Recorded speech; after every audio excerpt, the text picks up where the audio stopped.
নলবাৰীৰ জাপাৰকুছিত কৃতি শিক্ষক বাণীকান্ত ভট্টাচাৰ্যৰ স্মৃতিচাৰণ সভা।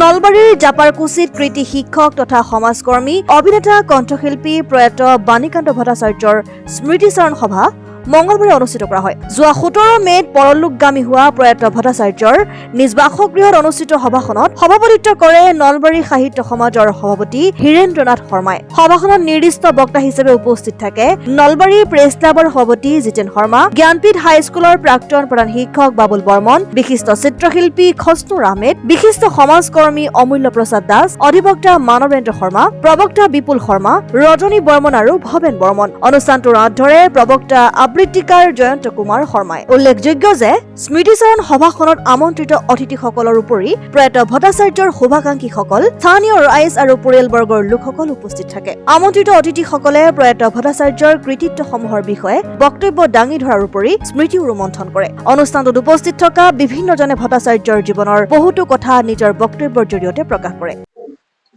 28 মে 2024 তাৰিখে যোৱা 17 মে'ত এই সংসাৰৰ পৰা মেলানি মগা আমাৰ শ্ৰদ্ধাৰ মোৰ বন্ধু বাণী ভট্টদেৱৰ স্মৃতিচাৰণ সভা অনুষ্ঠিত হয় আৰু স্মৃতিচাৰণ সভাত পৌৰোহিত্য কৰে আমাৰ জাপাৰকুছি নিবাসী এডভোকেট নলবাৰী জিলা সাহিত্য সমাজৰ সভাপতি শ্ৰী হীৰেন্দ্ৰ কুমাৰ শৰ্মাদেৱে। আৰু এই সভাত বাণীকান্ত ভট্টৰ জীৱন সম্পৰ্কে বিভিন্ন বক্তাই বক্তব্য ৰাখে। ভট্টদেৱৰ জাপাৰকুছিত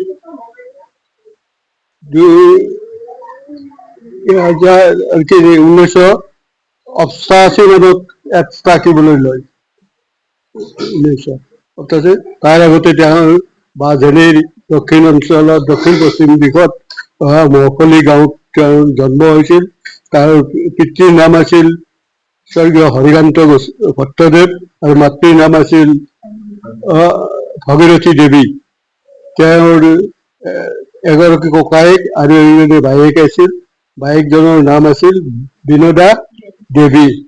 গতিকে বিনোদা দেৱী আৰু তেওঁৰ ভিনীয়েক তাৰিণী শৰ্মা দেৱে 70 চনৰ পৰা জাপাৰকুছিত থাকিবলৈ লয় আৰু সেই সূত্ৰে আমাৰ জাপাৰকুছিৰ লগত প্ৰয়াত বাণী ভট্টৰ সুসম্পৰ্ক গঢ়ি উঠে।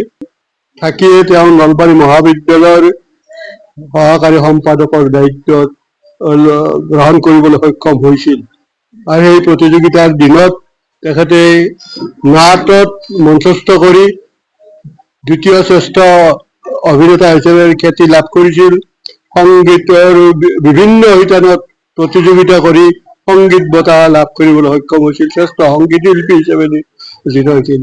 মাধ্যম আন্দোলনৰ সময়ত তেখেতে স্বলিখিত গীতেৰে সকলো অনুষ্ঠান প্ৰতিষ্ঠানত তেখেতে সমবেত সংগীত হিচাপে পৰিৱেশন কৰি ভূয়সী প্ৰশংসা লাভ কৰিবলৈ সক্ষম হৈছিল।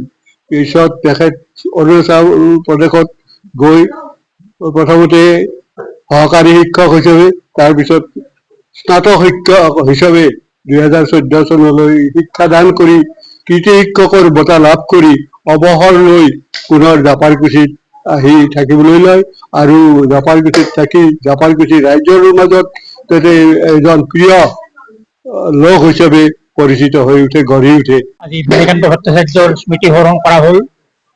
তেখেত এটি শিক্ষক আছিল। অৰুণাচলৰ বিদ্যালয় এখনত শিক্ষকতা কৰিছিল। আমাৰ জাপাৰকুছি নিবাসী আছিল। সুকণ্ঠৰ অধিকাৰী আছিল। কথা বতৰাত তেখেতে আনক প্ৰেৰণা দান কৰিছিল, হাঁহি বিলাইছিল আৰু মানুহক ভাল পাইছিল, সমাজপ্ৰিয় আছিল। নলবাৰী মহাবিদ্যালয়ৰ এসময়ৰ জেনেৰেল ছেক্ৰেটাৰী আছিল।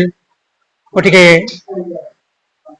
চাকৰিৰ পিছতো তেওঁ এগৰাকী নৈষ্ঠিক ব্ৰাহ্মণ হোৱা হেতু পুৰোহিত হিচাপে বিভিন্ন পৰিয়ালত গৈ লক্ষ্মী পূজা, অন্যান্য শ্ৰাদ্ধাদি, দুৰ্গা পূজা আদিত ব্যস্ত থাকি সমাজলৈ এটা ভাল বাৰ্তা কঢ়িওৱাৰ প্ৰয়াস কৰিছিল। তেখেতে মানুহৰ মংগল আকাংক্ষা কৰিছিল, কল্যাণ কামনা কৰিছিল আৰু ল'ৰা ছোৱালী বা উঠি অহা প্ৰজন্মক তেখেতে সকলো সময়তে ভাল প্ৰেৰণা দান কৰি সমাজখন যাতে সুন্দৰ হয়, সমাজখন যাতে বিকশিত হয়, সমাজখনত ভাল ব্যক্তিত্ব পল্লৱিত প্ৰস্ফুটিত হয়, তাৰ কাৰণে প্ৰয়াস কৰি গৈছিল। হাঁহি বিতৰণ কৰি হাঁহিবলৈ মানুহক হহুৱাবলৈ চেষ্টা কৰি মানুহক হাঁহি আৰু আনন্দৰ মাজেৰে জীৱন যাপন কৰিবলৈ তেখেতে যেন পৰোক্ষভাৱে সকলোকে প্ৰেৰণা দান কৰিছিল। সেই স্মৃতিয়ে আজি আমাক মোহিত কৰিছে। আমি তেখেতৰ স্মৃতি সোঁৱৰণ কৰি তেখেতৰ ব্যক্তিত্বৰ বিভিন্ন দিশ আমি আজি ইয়াত উন্মোচিত কৰি যেন এগৰাকী কৃতি শিক্ষকৰ স্মৃতি সোঁৱৰণ কৰাই নহয়, এগৰাকী সমজুৱা বিশিষ্ট ব্যক্তিৰ স্মৃতি সোঁৱৰণ কৰিলোঁ। আমি সেইবাবেই নিজকে ধন্য অনুভৱ কৰিছোঁ যেন লাগে। News desk report, Assam time. ৰাইজৰ কণ্ঠ অসম টাইম।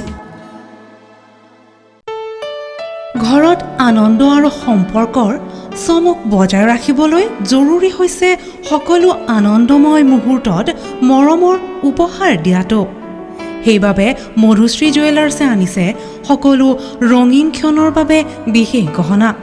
হীৰাৰে হওক, সোণৰে হওক বা ৰূপৰে হওক, শ্ৰেষ্ঠ ডিজাইনছ আৰু হলমাৰ্কযুক্ত গহনাই ৰাখে সম্পৰ্কক নিখুঁত। তেনেহ'লে আজিয়েই আনক আনন্দ মধুশ্ৰী জুৱেলাৰ্ছৰ সৈতে। যোগাযোগ কৰক 7002800341 নাইবা ভিজিট কৰক LNB ৰোড, নলবাৰী, অসম।